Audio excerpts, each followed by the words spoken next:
What's going on, guys? After a 5-year off and on wait and another 8-hour delay on its release date, music finally dropped, which means I can make this video and not have it be outdated weeks after I release it. Today we're going to take a look at all the Opium artists, where they're at, and what's coming up. And with the elephant in the room, it's only right that we start off with Carson. Carson is on fire right now. I know the video is just starting, but this is it. Carson is the best member of this group. Aside from Carti, of course, I feel is the one with the best shot and the best music to go mainstream. It already happened really, but with more chaos, I think he could get a top 5 debut on Billboard. A Great Chaos was a really special album in my opinion. I feel like it both came out at the right time and was the right thing for that time, if that makes any sense.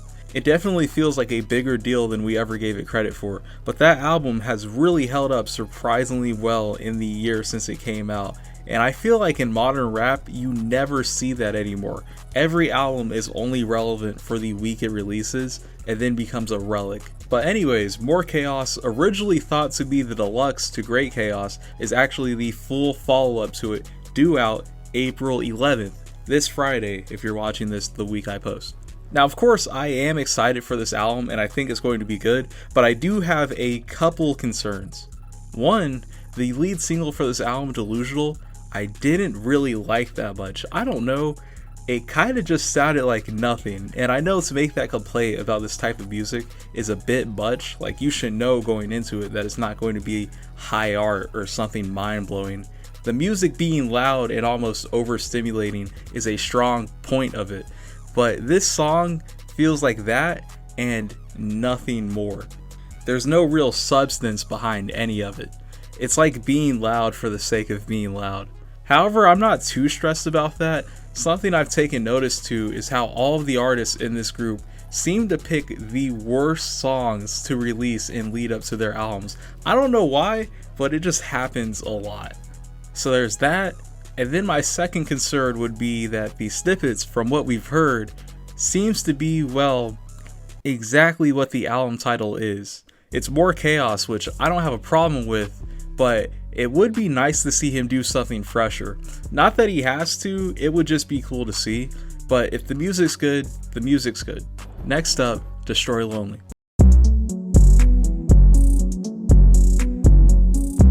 Now, Lonely, when you compare him to is in a bit of a strange spot. You see, for a long time, Destroy Lonely was the biggest artist under Opium. It was Lone, then then Homixide Gang. But obviously, that has changed. And Lone are both decently sized artists, but it's clear now that is bigger than Lonely and by a good bit. And of course, when stuff like that happens in modern day, people love to jump straight to saying Destroy Lonely has fallen off, which I fully disagree with. The criticism mainly has to do with his last 2 albums, If Looks Could Kill and Love Lasts Forever. Solid albums that unfortunately live in the shadow of his mixtape No Stylist, a project that still to this day is highly regarded and respected. And to a lot of people, Lone just hasn't been able to make something of that quality since, leading them to think he's only gotten worse. And while it's not an outrageous claim, I do think it's a bit overblown. If these albums suffer from anything, I'd say they suffer from a lot of bloat. I've said it before, but we really don't need 20 to 30 track albums from every rapper. Only a few of them can pull it off, period, and everyone else's albums just look bloated and bad because of it. And Destroy Lonely is one of the guiltiest examples of that. If Looks Could Kill is not a bad album, but because of its bloat, a lot of its songs sounded the exact same. A lot of highlights, but still chocked full of filler. And then with Love Lasts Forever, I stand by my take that album's good. I know everybody hates on it and the production, I thought it was mediocre, but the problem that album had was too many mediocre songs clogging up the track list. If it was a 10 or 15 track album, it would be so much easier to listen to. But enough preamble. Destroy Lonely's next project is supposed to be coming out sometime soon and will be a mixtape, which in theory should actually solve the bloat problem. But in terms of how it'll do, I'm not too sure about. Love Lasts did do better than If Looks Could Kill on Billboard, but it didn't beat the sales of Great Chaos nor has it really stuck around in the months since its release. Because of that, this is kind of a more high stakes type of release for him. It's his last chance sorta to fully break into mainstream rap, or just stay in his already established fan base, which has already began to doubt him. Of course, sales don't matter at the end of the day, I just use them to measure interest, but in terms of quality, I think he can deliver a good mixtape. It's whether everyone else will think that is the issue. Like I said, his last two projects have some standout tracks. They were just sandwiched in between some of the most passive music ever created, and on top of that, the bar he set with no stylist is still pretty high up there. So yeah, that's Destroy Lonely. Mixtape soon, a high stakes release, needs to be something fresh to reignite his fan base. Next up, Homixide Gang is by far the smallest group under Opium, but they still have a pretty sizable fan base, and out of everyone in the group, they have dropped the most consistently. Their status is pretty straightforward, there's no major stuff to really discuss about them since they aren't super big or anything, but their next release, also due out soon, is Homixide Lifestyle 2, a follow-up to their second project from 2022. And that's about it for them.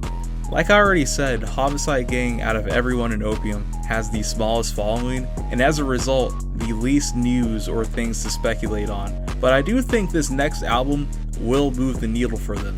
Just how much it'll move, I don't really know, but it could be another situation of right album at the right time and it catapults their career.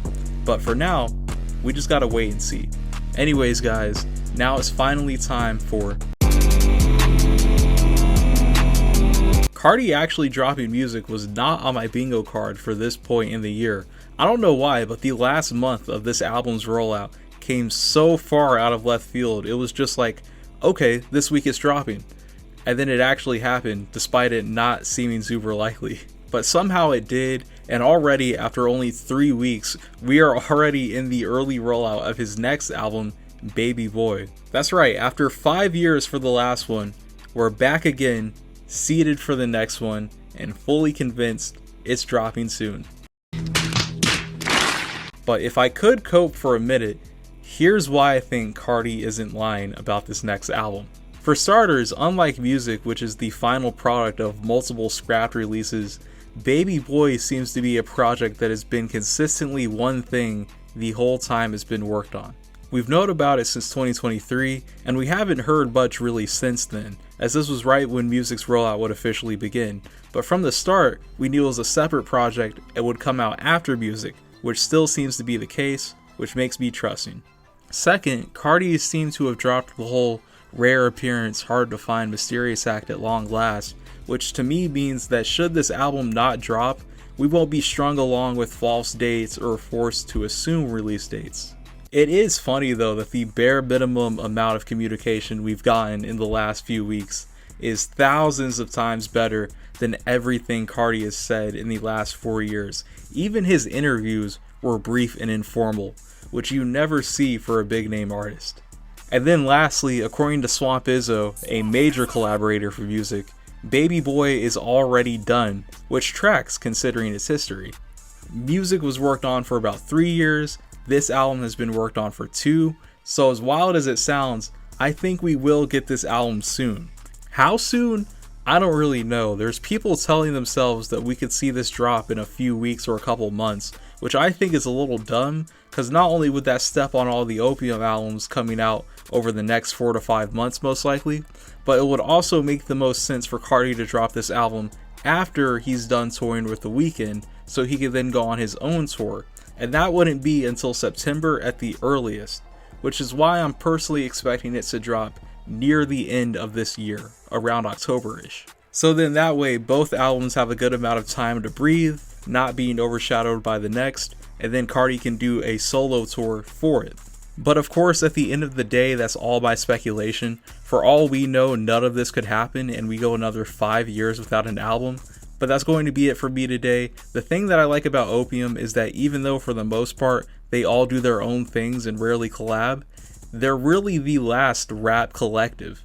There's no other groups that are as big or consistently as good as them, and I think that's a bit of a shame, so I really do want to see them further rise into relevance, as that concept seems to be a bit dead in the water right now. We barely get collab albums anymore, let alone full rap groups. But that's it for this one, everyone. Like, subscribe, stay clouded, and I'll see y'all later.